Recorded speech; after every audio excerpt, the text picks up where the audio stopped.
Well, good evening, everybody. This is Ann Troop of WBLS, and welcome very, very much to our town hall with our male candidates. The primary election's a little less than 2 months away. Voters are going to be picking their choices for mayor, controller, city council. For most of us, including yours truly, this is going to be the first time that the balloting will be ranked choice, where voters are allowed to set up to 5 candidates in order of preference, 5. And you want to do 5. You don't want to just put your one name 5 times, because your vote will be missed if that particular person does not rank with other voters. So there are 5 choices you get. So more than ever before, basically, the electorate has to know as much as they can about all the candidates, not just the one you think you prefer right now. Which brings me to our discussion this evening, which is sponsored by AARP New York. And AARP, the national organization, which is the largest nonprofit, nonpartisan organization dedicated to empowering people 50 years of age and older. We have with us Brooklyn Borough President Eric Adams, former Sanitation Commissioner Kathryn Garcia, former Wall Street exec Ray McGuire, community activist Dianne Morales, City Controller Scott Stringer, former Mayoral Council Maya Wiley, and former presidential candidate Andrew Yang. I'd like to thank all of you out there for watching via Facebook Live on WBLS, on YouTube for Hot 97, and on our websites. Now, before we get going, I just have a question for Controller Stringer.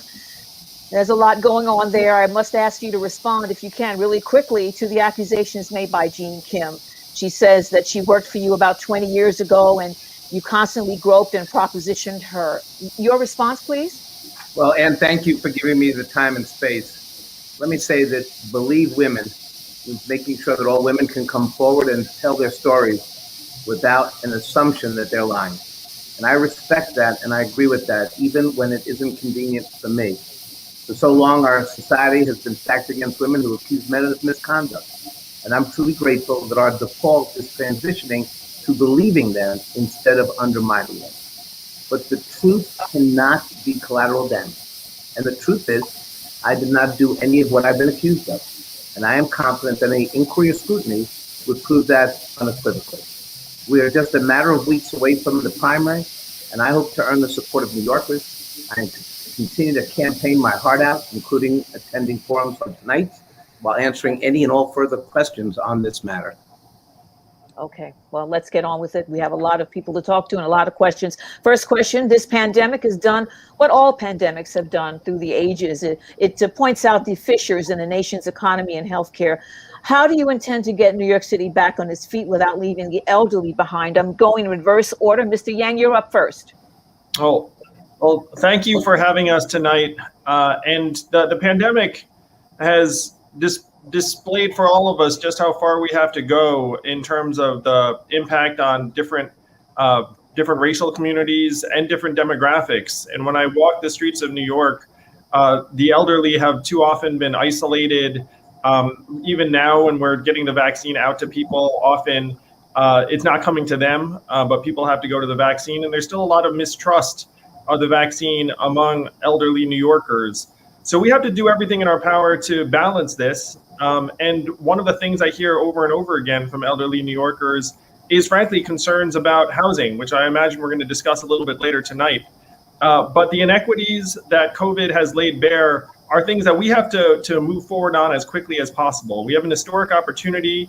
We're getting billions of dollars in federal aid, and we need to put that aid to work to build an inclusive comeback that focuses on all of the people that unfortunately have suffered the worst during COVID, and that includes the African-American community and the elderly among us, first and foremost.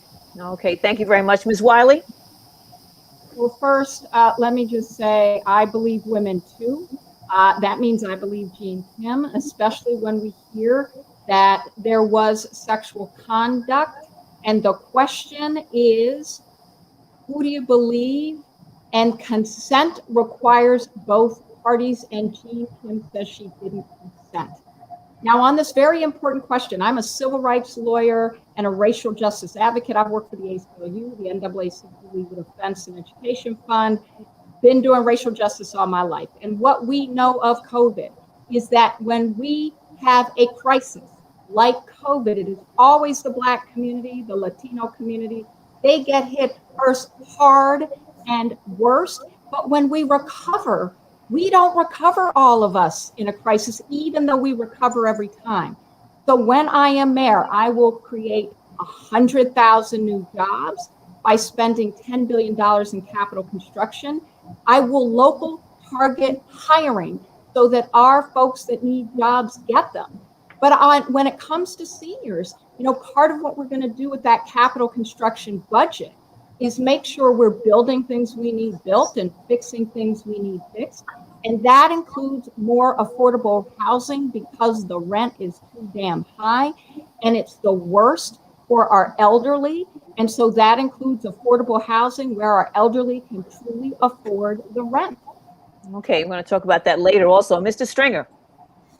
My mother, who passed away at a Bronx hospital during the height of COVID, and she was a senior that just had no chance. And for me, it gave me a sense of just how ill-prepared this city was to deal with a major healthcare crisis. We have got to revamp our healthcare system and deliver equity. We have to reverse decades of disinvestment, especially in communities of color hit hardest by the pandemic. Her doctor told me the night she died in a Bronx hospital that the people who were dying in that hospital of COVID were people of color, 50 and 40 years old. And we can no longer manage illness. We can no longer manage injustice in the healthcare system. I have a comprehensive health plan to address healthcare disparities and improve access, to create a chief health officer to align the public health vision of the city and oversee both the Department of Health and New York City Health and Hospitals Corporation to maximize and coordinate so that we don't have the infighting we saw during COVID. And we have to stabilize H&H's finances so we're not leaving communities without hospitals or healthcare facilities. Tackling racism in the public health system head on is another way to end healthcare deserts. And equally important is the bad decisions government makes about where to put dirty bus depot stations, why we don't have an electrified bus system, why we make poor environmental decisions, all contributes to the health imbalance in communities of color, impacting seniors and people who have pre-existing health conditions. All right, thank you very much, Ms. Morales. Ms. Morales. Yes, sorry, I was having trouble getting myself off mute. So, to the point of seniors and the elderly, we know that they, before the pandemic, were already struggling or get a minuscule fraction of the city's investments in terms of funding and really struggle with issues around mobility, isolation, et cetera. I have personally spent the last decade providing services and supports to seniors, and my children have actually spent the last year as frontline essential workers, ensuring that homebound seniors have access to food. We need to make sure moving forward that we are addressing issues around social isolation for our seniors so that they are being given the opportunity not just to socialize with each other, but actually have the support of case managers and caseworkers who are making sure that their needs are being met. We need to make sure that we are providing food access to our seniors who we know are incredibly vulnerable, particularly those who are homebound. We need to make sure that they get access to quality healthcare. We saw the toll that COVID-19 had on this population, whether it's nursing homes or otherwise.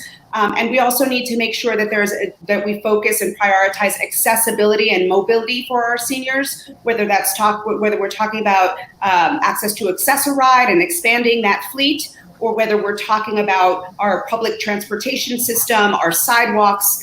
We really need to invest in our seniors and take care of our seniors because they are a significant and rich resource for our city. And that's what I would prioritize moving forward. Okay, thank you. Mr. McGuire. I so appreciate this question. I am the product of my 95-year-old mother, who at points in time had to work 3 jobs in order to make ends meet, and she decided that she was going to be a social worker. And one of the things that are of most care and interest to her today, it comes down to making certain that she has a home in which she can live and age gracefully and move around in the comfort of her home. It has to do with whether or not she's got access to health care and whether or not she's got access to primary health care, and those physicians who care about her as opposed to her just being a number, but her as a person. It comes down to whether or not she's access to food and healthy food. Many New Yorkers live today in healthcare deserts. It comes down to whether or not if she wants to go to church, how does she get to church? What kind of transportation exists for her to go to church? And it comes down to whether or not she can interact with technology, that kind of elderly technology, and whether or not we have the resources available for that. In my greatest, most inclusive economic comeback plan, it provides for services like this. In housing, it provides for to make certain that we got double the amount of housing for the elderly than what we have now. It provides for making certain that the economy, which is so important, especially the small businesses, are there available when they do get access. There to make certain that we have the greatest, most inclusive economic comeback for their children, many of whom are Black and brown children. And it's make certain that the streets in which she walks are safe and that she doesn't have to fear any bodily harm. So my plan is specifically designed to make certain that the elderly amongst us on whose shoulders we stand and who produce children like us are taken care of, that they have the services that they don't want for anything, and that the availability of those things is easy to them and accessible, and that we show them the kind of love and respect and admiration that they so richly deserve, which is what my plan is designed to do. And the greatest, most inclusive economic comeback in the city, 500,000 jobs focused directly on small businesses and making certain that the services that should be available to the seniors and the elderly are available. Okay, thank you very, very much. Ms. Garcia. Yes, our seniors are really the heart and soul of New York City. And this is a place where you should be able to age gracefully. Older adults are also vibrant parts of our community, but we need to ensure that they have the basics, which is in some ways quite shocking. But when I was responsible for delivering food during the height of the pandemic, it was seniors that were the ones who were actually demanding the need. And so we were delivering over 1 million meals a day and distributing another 500,000 because they did not have enough to eat. We need to make sure that all seniors have the food they need. Today, there would be long lines for Meals on Wheels. Even 1 meal a day was hard to get through delivery. But we also know that they suffer from housing inadequacy, that their apartments are not able to accommodate them, that they might have stairs or inaccessible bathrooms. We have to ensure that they are in a space that is safe for them and that we are building the senior housing that meets their needs. But we also need to make sure that they are engaged, that we are creating senior centers that allow them to have a social life. But going beyond that, to talk about how do we use technology, both for socialization and creating programming, but also for telehealth, that we are making it so they get access through telehealth and access to primary care doctors and hospitals to ensure that they stay vibrant as they age in place in New York City. We want everyone to be able to grow old here. All right, thank you very much. Mr. Adams. Mr. Adams. Just so I was on mute. Thank you, Ann. It's imperative as we engage in the conversations around seniors, we look at the holistic approach. Many of our seniors are not accessing what's available to them because it's too difficult. That is why when you look at my plan of 100 plus steps forward for New York City, I talk about the My City card. It is a card that every citizen would have if they desire to use it, and it would sign you up automatically for your benefits. Everything from DRE to SCREED to if you qualify for SNAP. Why are seniors who are dealing with food insecurity have to go and sign up for something when we have their data, their information? We should be signing our seniors up automatically.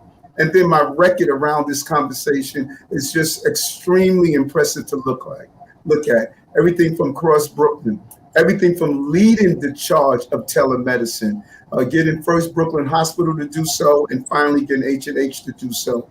But we have invested millions of dollars into seniors, standing up on behalf of the adult daycares, allowing them to be the center of information to ensure that our seniors stay vibrant and age in dignity. And lastly, it's imperative that we create an environment where they can continue to receive the information they need so they don't live in loneliness, something that is impacting the social determinants of health. Thank you very, very much.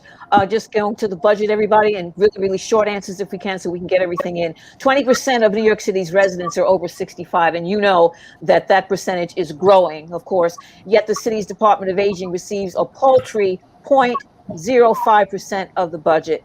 Do you have any plans to change that? Specifics, please, starting with Mr. Yang.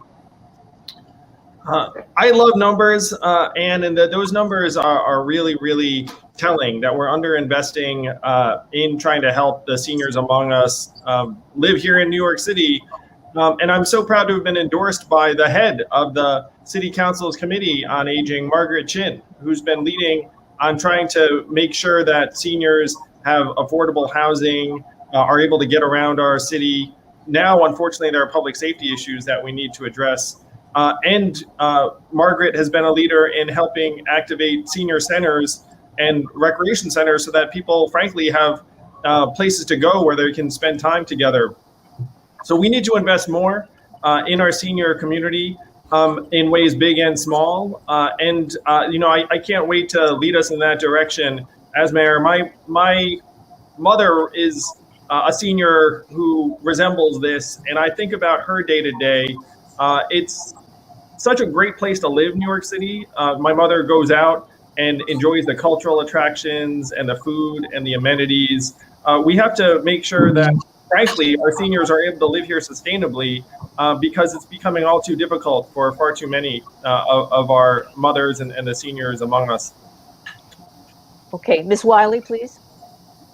Well, this is such a critical question. Let me just say the short answer is, as someone who was endorsed by 1199 SEIU, our essential workers that include our home health aides, includes the workforce that kept working during COVID to make sure folks were cared for, and nurses who work in nursing homes. So I know firsthand, both from them and also from struggling to care for my own mother who had Alzheimer's, that not only do we need to expand the budget and the services, but we need to think very differently about all the resources we're bringing to bear. And I have a very ambitious plan.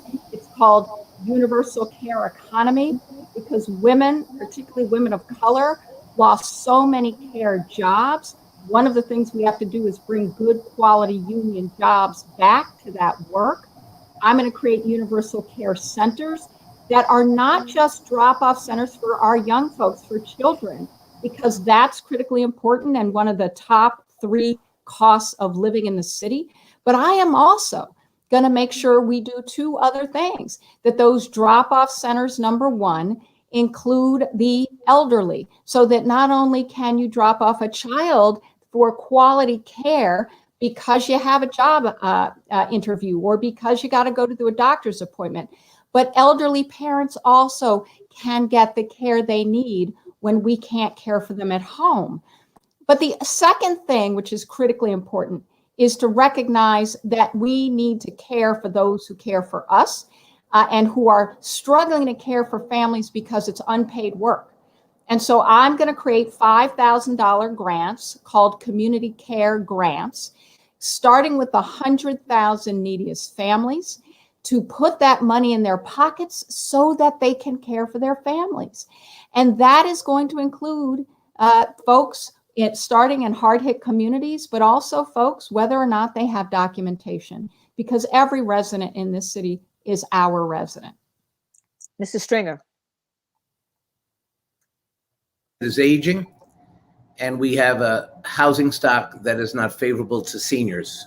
There is a generation of New Yorkers who came to communities when no one wanted to invest in and built our neighborhoods. They lived in public housing, they lived in Mitchell-Lama, they lived in rent-stabilized buildings, and they lived in brownstones, especially in Brooklyn, with no rent protection. We have seen them being pushed out of the neighborhoods they built. And we need to reimagine a housing plan that works for them, to keep them in their homes. It's really incredible to think that DFTA commands less than 0.5% of the city budget. That's like a couple of $100 per person. And we can get to a point where we can double that budget. Just look at what this agency is at today. The DFTA headcount for 2021, we're down to 322 employees. It's declined from 902,000 to 731 in 2017 to just a few hundred now. And I think we have to, with stimulus dollars, with money coming out of the successful legislative session, this is an opportunity to invest in our people, the people who built up our neighborhoods. We cannot continue to keep cutting back from our most needy. And I would just add that as somebody who has probably visited more senior centers around the city than most people have ever seen, the senior centers is a great place to start building 21st century senior centers. Seniors are interested in many different things. They want to have access to the internet, to a whole host of education opportunities. We don't have to just view the senior center as a place where people go to sit, have lunch, and go home. And it would be amazing to give DFTA that funding and that imagination for all the people who have built our city for all of us. Okay, thank you. Ms. Morales? Ms. Morales. Hi. So, I'm actually the only candidate in this race who has not just visited senior centers, but actually been responsible for directly providing services to seniors for the last decade. So I'm acutely aware of how underfunded services are. I've also created job training programs to train people to become home health aides successfully. So I think that there's a significant investment that we need to make, not just in seniors, but also in the creation of jobs for people who will take care of our seniors. And the reality of it is we already have the beginnings of that infrastructure. The problem is that we continuously underfund the community-based and human service organizations who are responsible for and charged with taking care of our seniors. So I have committed to actually funding those organizations at the cost that they incur, rather than the current model that reimburses them 80 cents on the dollar. We need to invest in our seniors. They are, as Kathryn referenced actually earlier, they're the heart and soul of this city. They have already invested in our city, and the way for us to pay them back actually is to invest in them, invest in the services, and expand the network of human service providers that are taking care of them, and the home health aides and other care workers that are responsible to help them address their issues and improve their quality of life so that they can live comfortably during their later years. Okay, thank you. Mr. McGuire? Yeah, you referenced a question about the budget, which I think was your original question, and whether or not we should increase that budget. Yes. The answer is directly yes, we should. And given my history with budgets, having managed budgets larger than many state budgets in the billions of dollars, and one of the only ones to have been able to do that, the answer is yes, we have the capacity in the existing budget to make sure that we allocate those dollars. We have infrastructure in place, as has been said, but we need to invest in that infrastructure and expand that infrastructure. Community centers will be one. NYCHA homes, we need to open the community centers and the NYCHA homes to make certain that seniors have access to those. We need to make sure that other community centers that can be made available to the seniors that either exist or that can be built as part of my affordable housing plan, that we get access to those. We need to develop what I call a seniors technology core, where we get a bunch of the millennials, we get them together, they partner with our seniors to understand how technology works and how they can access technology. We can do this in community centers. We can also do it in the libraries, on which board I sit, where we've gotten Wi-Fi into the communities, into the branches, to make certain that our children get access to Wi-Fi hotspots. We also need to make certain that our seniors get access to broadband and that they have tablets, so they understand how to make them work, so that they can be part of the technology age and interact, so they don't feel so lonely and so closed out and so disconnected. So the answer is yes, we should increase the budget by more than twice what it is, 3 to 4 times what it is, invest in the programs that are existing,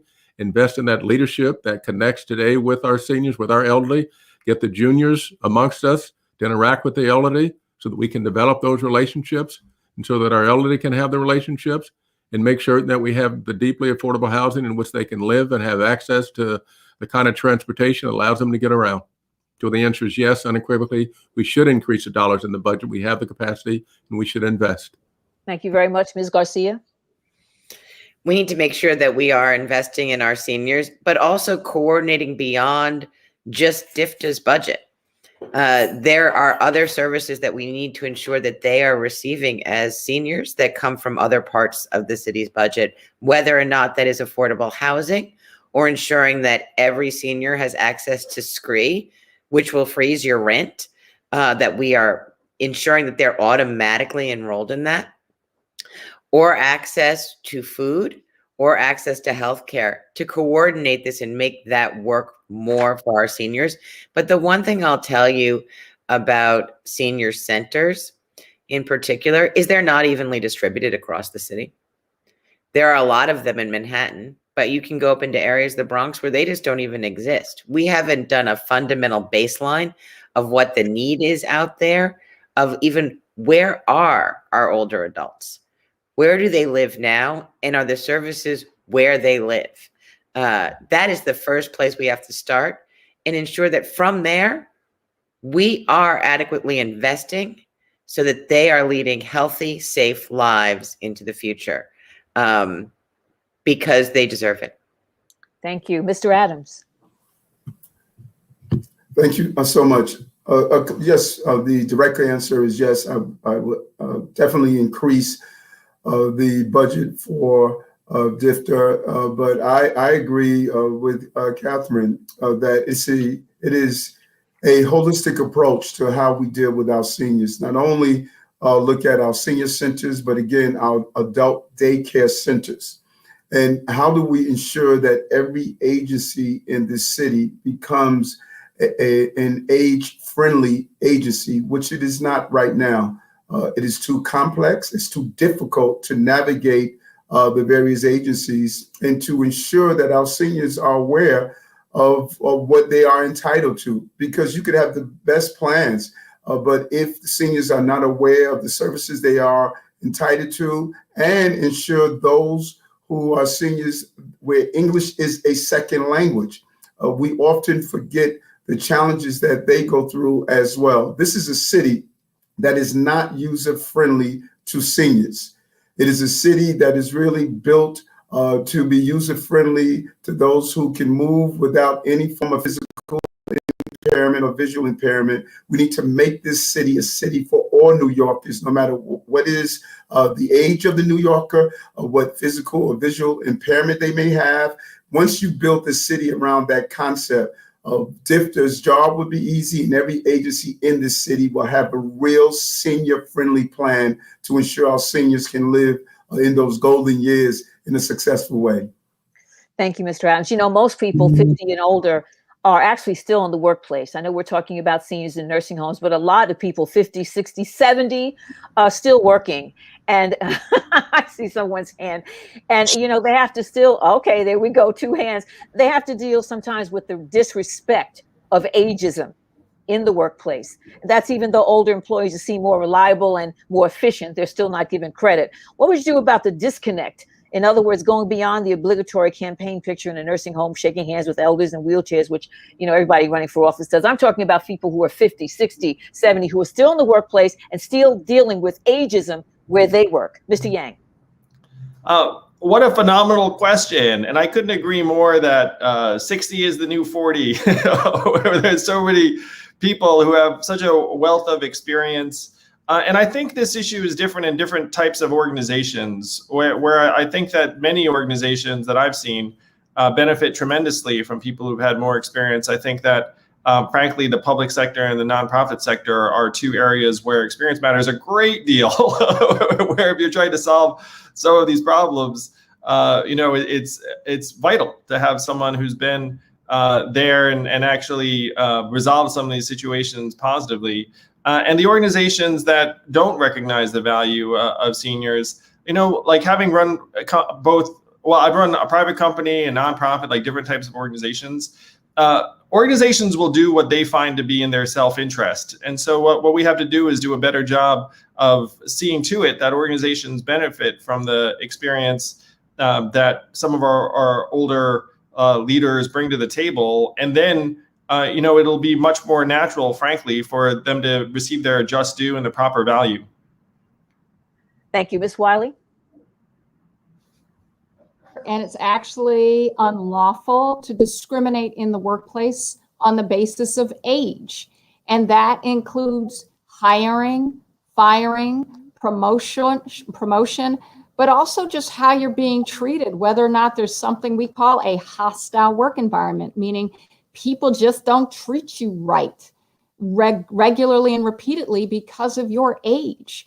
And so we have laws and we have the ability to enforce them with our Human Rights Commission in this city. That is something that I've done as a civil rights lawyer, but it is also something that I have done in city government when that commission reported to me, and I worked to get its budget up.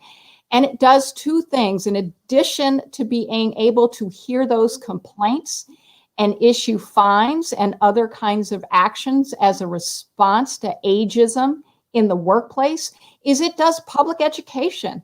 And it is extremely important in this city that we recognize that for far too many of our elderly, particularly in the Black community, age into poverty and do work or seek work for many more years. And so one, we've got to have a retirement system and a safety net for those seniors, but we also have to make sure that folks who want to work can and not be discriminated against.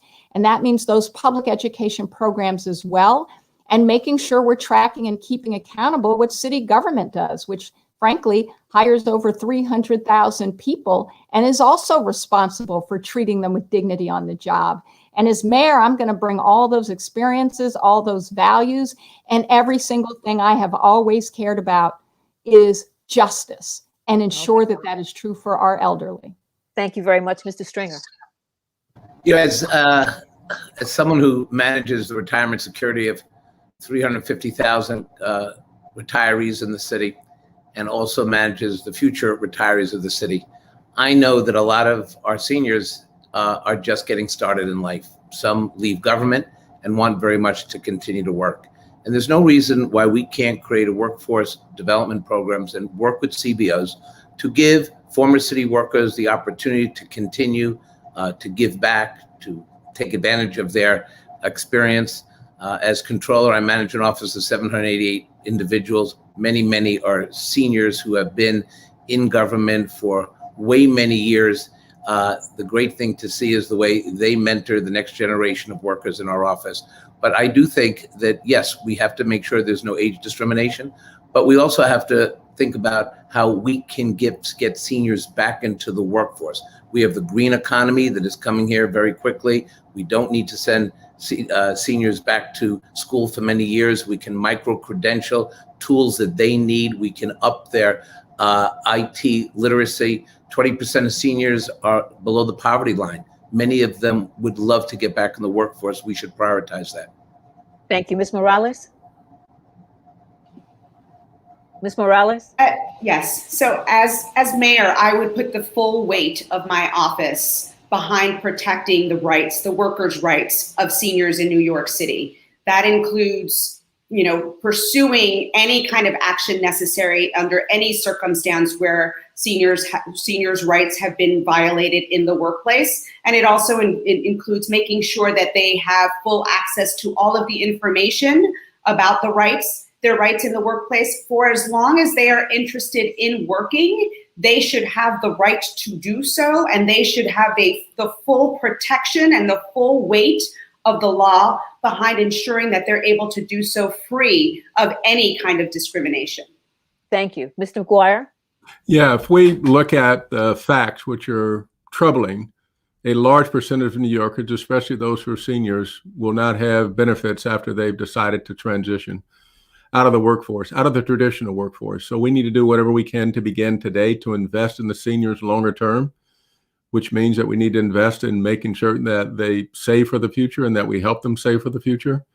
We need also to make sure that as those who desire to leave one workforce or one career, that we make it possible to get the training and the accessibility to another one, so they can move into another kind of profession, another kind of career, and pursue that. We need to make sure that any instance of discrimination with respect to age, along with all the other discriminatory practices for which we stand and denounce.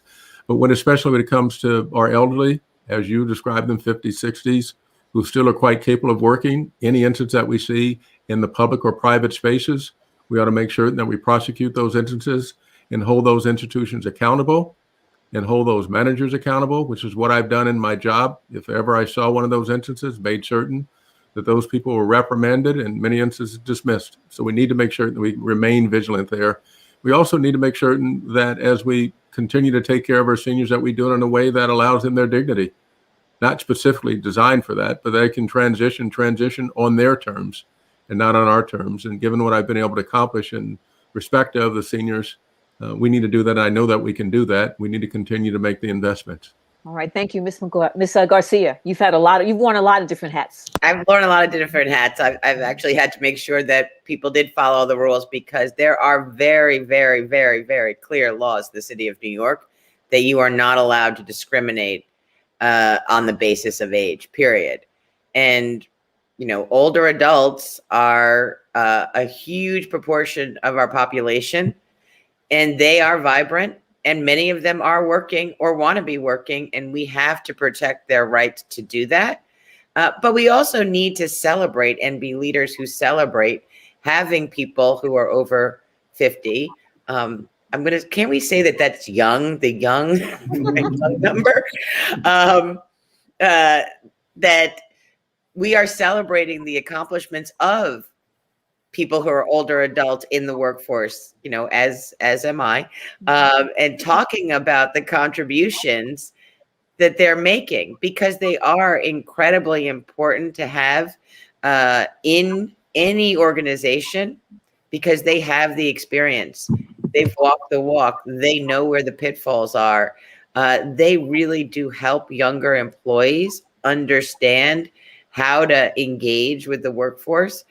So absolutely zero tolerance on any sort of discrimination, but also making sure we are taking a moment and ensuring that we are celebrating their contributions so that they are seen much more broadly as being incredibly important to the economic health of our city. All right, thank you very much. Mr. Adams. Yes, one, we can have laws on the books, but if they're not properly investigated and you don't put the resources behind ensuring that they are followed, then they're just basically ink on the pad. So we need to staff up our Human Rights Commission so they can thoroughly conduct the investigation when any of these cases involving ageism are created in any atmosphere. Second, I don't believe 50, 60, 70 people have decided to retire. They're very much engaged, and I believe we're losing some of the best assets as we have to deal with the mental health crises as we cycle out of COVID-19. Many of our seniors have lived through substantial crises, and they are a population. I believe they are a part of a population that can really help many of our young people who are going through and trying to adjust to the crises that we are experiencing right now. We need to find the dollars to create those intergenerational experiences. And this is an excellent opportunity to do so. And most importantly, some of my best staffers at Borough Hall and in the State Senate were those who were considered among the senior population, dedicated, committed, fully engaged. And that is how we have a city that's a holistic approach to running the city. Thank you, Mr. Adams. Now, everybody has kind of touched on the homeless situation, people who are elderly, where do they live? Their rent is too much. But I just want to talk about really quickly seniors who are homeless and nearly homeless, maybe living on a relative's couch. What would you do about getting them into senior housing sooner? The wait is long. They have these senior housing buildings, but it's very difficult for them to get in. It takes a long time. Are there many of them? Do they need to be more of them? We don't have that much time, so we're going to go really quickly. Mr. Yang.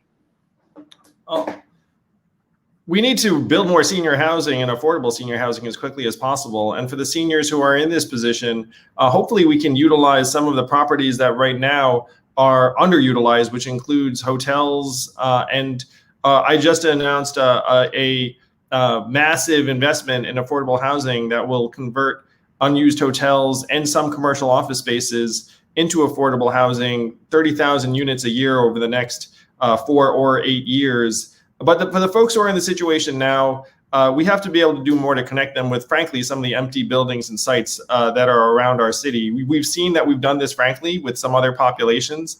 And we can do this more for our seniors who right now are in positions or situations that aren't sustainable. Thank you. Ms. Wiley.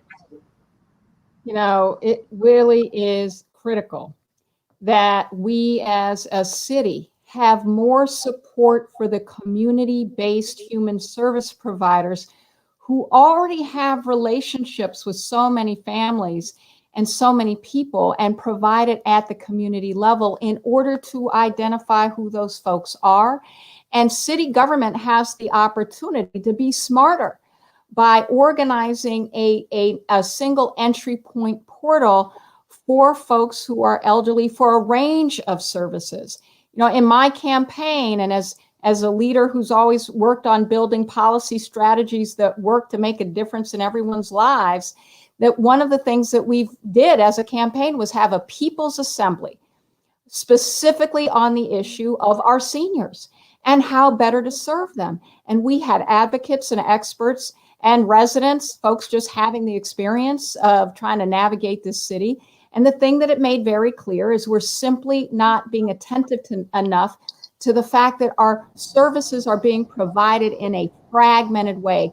So we have to make it easier both to have the relationships to identify who needs the services and then the pipeline to connect them to the housing affordability we're creating. Because in a Maya Wiley administration, we're going to make sure that the rent is not too damn high, but that the rent is one finally everyone can afford. Okay, Mr. Stringer, thank you.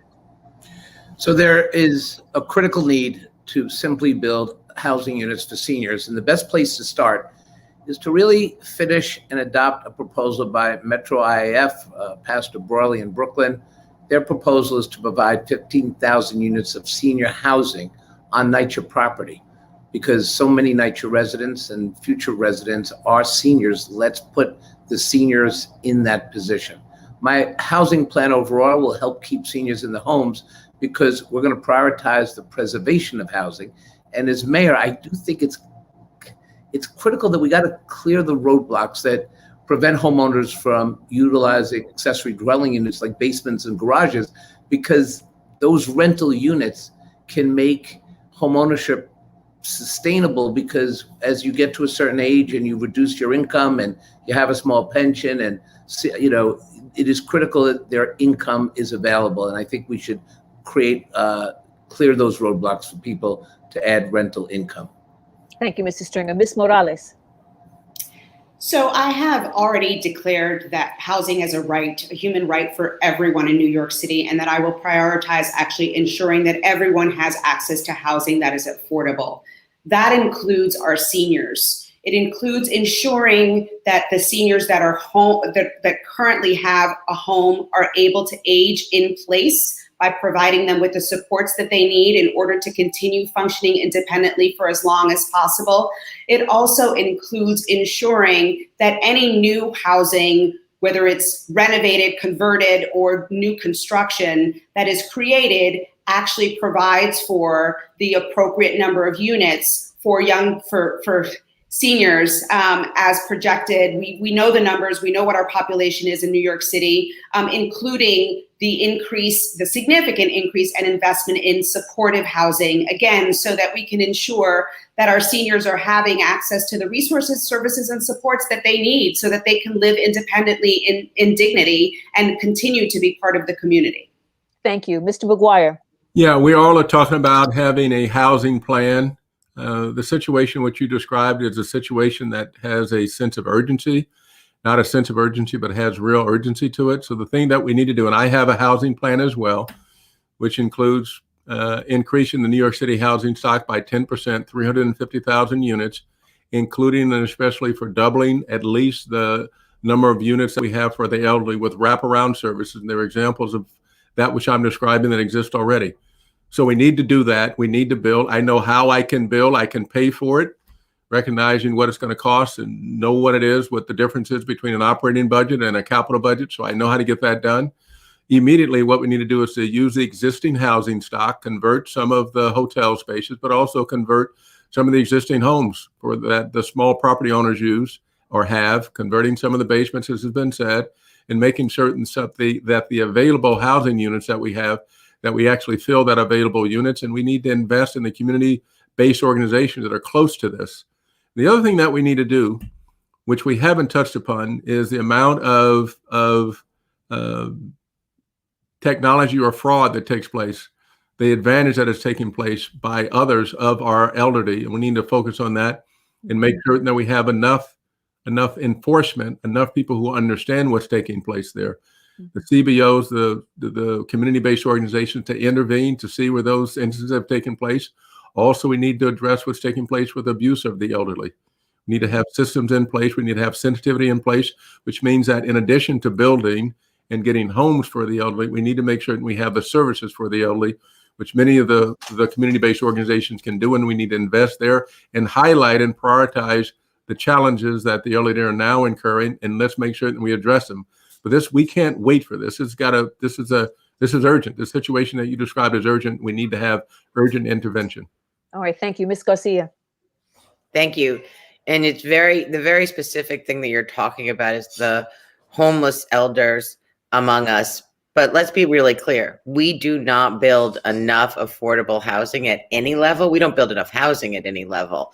And the reason it takes a long time is there just aren't units for seniors. They fill up like that as soon as they are available. We need to think creatively about using our housing voucher and also assisting to make sure that those apartments have the accessibility that someone who is an older adult might need. Because we know that if you are in a homeless shelter, it is going to cost 3 times as much than if we get you into a permanent home. The challenge is it's just been so scarce for far too long. That is why I have a plan to immediately tackle this so that we don't have people waiting on couches or in shelters, and that we have a real permanent housing focus for everyone. Thank you. Mr. Adams. Yes, thank you. And again, I'm happy that we have a report that we put on our website, 100 Plus Step Forward for New York City, months ago when I talked about the conversions of hotels, when I talked about building out office spaces. We're not going to see the same amount of footprint needed in office spaces, but we also should look at what the New York City Foundation for Senior Citizens, they have been stating, home sharing is something that's underutilized. It would allow those homeowners who are struggling to meet their mortgages or to pay their mortgages. Home sharing, the service would vet the potential tenant to make sure that they are good tenants, and you can share the home with seniors. So we need to think differently about this and ensure that we do not leave any stone unturned to deal with our senior population. And I'm a big believer when we talk about affordable housing being built, particularly senior housing, we should look towards our faith-based institutions. When I was able to do a mapping of all of my faith-based institutions to let them know what their building rights and how they can build better, we can create those partnerships to really have the senior housing that we're looking for. Thank you very much. We're running out of time, so I'm going to ask you, as mayor, each of you, what program would you eliminate? And give me 1 or 2 sentences at max as to why. What program would you eliminate, Mr. Yang? I think the goals of Thrive were worthy, but I think there are aspects of it that we should re-examine. Certainly, I would keep the helpline, but there are other aspects that I think we should potentially move on from. Thank you. Ms. Wiley. Well, let me just say, it would not be our mental health services, because a number of the programs that are in Thrive were programs that existed before Thrive. And what we need to do is grow mental health services and supports. But what I would definitely eliminate are some units in the New York City Police Department that frankly have not served us. In fact, have made us vulnerable to police abuse, like the Vice unit, the Vice squad.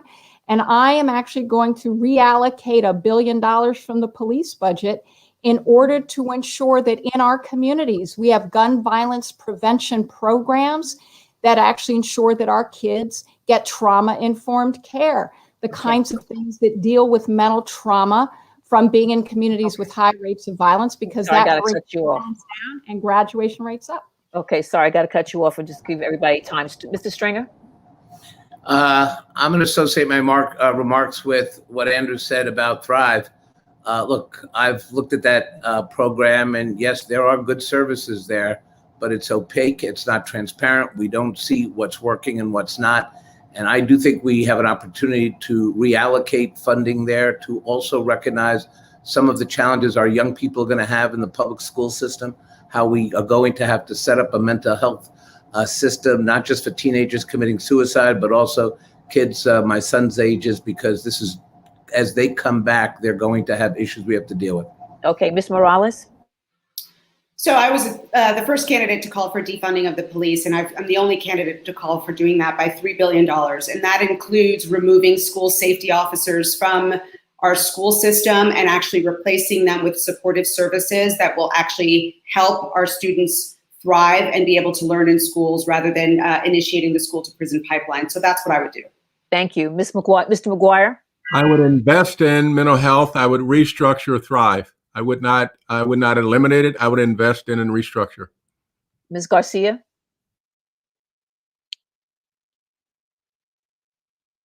Ms. Garcia, I think you're on mute.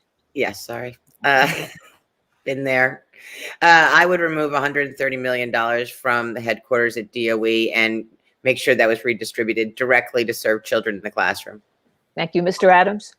I would eliminate how we handle street homelessness. It's a revolving door system. Instead of doing it the way we're doing it, I would invest in places like Fountain House so we could ensure that we place our homeless men and women in sustainable wraparound services, supportive housing. Okay, thank you. Now we have a lightning round because we're ending, and we just want a yes or a no answer, or maybe yes, no, maybe answer, maybe 3 words, but that's all it is. Okay, first thing, seniors, whether still in the workplace or not, are victimized by scams. We talked about that briefly, as well as physical violence. Do you favor strengthening the legal effort to deal with all the crimes committed against the elderly? Yes or no? Mr. Adams, to go the reverse order. Yes, I do. Next, Ms. Garcia. Yes. Mr. McGuire. Yes. Ms. Morales. Yes. Mr. Stringer. Mr. Stringer. Yes. Okay, Ms. Wiley. Yes. And Mr. Yang. Heck yes. All right, do you think the rich in this city should be taxed more? Mr. Adams. Yes, I do. Ms. Garcia. If we need it. Maybe, if we need it. So maybe is your answer. Mr. McGuire. No, we don't need it now, given what's been given from the federal government and Albany. Ms. Morales. Yes. Mr. Stringer. Yes. Ms. Wiley. Yes. Mr. Yang. Yes, but you have to do it in the right way. Okay. Do you support a family caregiver tax credit? Mr. Adams. Yes, as well as my New York City aid with earned income tax credits. Okay. Ms. Garcia. Yes. Mr. McGuire. Yes. Ms. Morales. Yes, absolutely. And Mr. Stringer. Yes. Ms. Wiley. Yes, in addition to my care grants. Okay. Mr. Yang. Yes. And what about those tax credit for those who put their kids in parochial or charter schools? Mr. Adams. Maybe need to look at the program completely. That's a maybe. Ms. Garcia. Maybe. Another maybe. Mr. McGuire. Maybe. It's a lot of maybes. Ms. Morales. No. No. Mr. Stringer. No. Ms. Wiley. I'm going to focus on the schools I can get dollars into, focus on the 1.1 million. Is that a yes, a no, or a maybe? No. Mr. Yang. Maybe. Maybe. All right. Do you think that we should have special admissions tests for our specialized high schools? Mr. Adams. Yes, some form of the 5 new schools also. Yes, but 5 new schools also. Add 5 new schools. Ms. Garcia, Yes. Mr. McGuire. Just repeat the question. I'm sorry. Yeah, do you think that we should have special admissions tests for our specialized high schools? In addition to other criteria. Yes, in addition to other criteria. Okay, Ms. Morales, No. Mr. Stringer. I would not continue the Shazat after today's data. It's pretty obvious things have to change. So that's a no or yes? No. No. Ms. Wiley. No discriminatory admissions practices, no Shazat. No. If that's the question, no. Okay, Mr. Yang. Yes, in addition to other criteria, and yes to new schools. Okay, this would be a word when it comes to policing. Better training or culture change? Mr. Adams. Culture change. Ms. Garcia. Culture change. Mr. McGuire. Culture change. Ms. Morales. None of the above. Do I have to pick one of those two? Oh, no, well, no. What do you think is with just one word though, to change the way we police this town? Fund the people. Funding. Okay, fund the people. All right, Mr. Stringer. Fund the people. Fund the people, Mr. Stringer. Well, should it be a culture change or better training for our police, Mr. Stringer? Culture and fund the people. Okay, Ms. Wiley. You can't change culture without also changing training. You need both. So it's both. So your answer is both. Mr. Yang.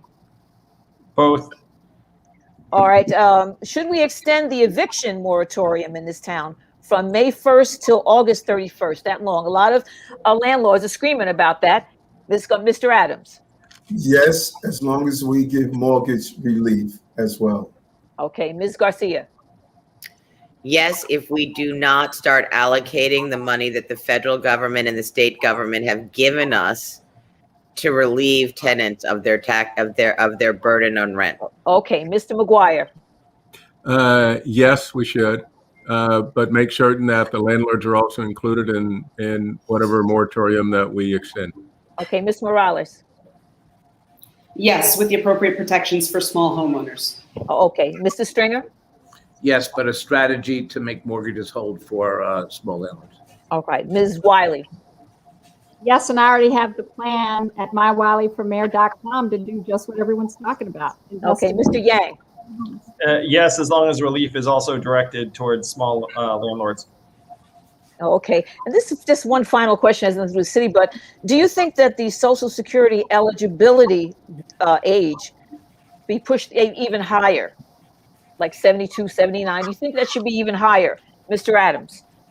Not sure. Not sure. Ms. Garcia? I'm just going to make it so I work longer. I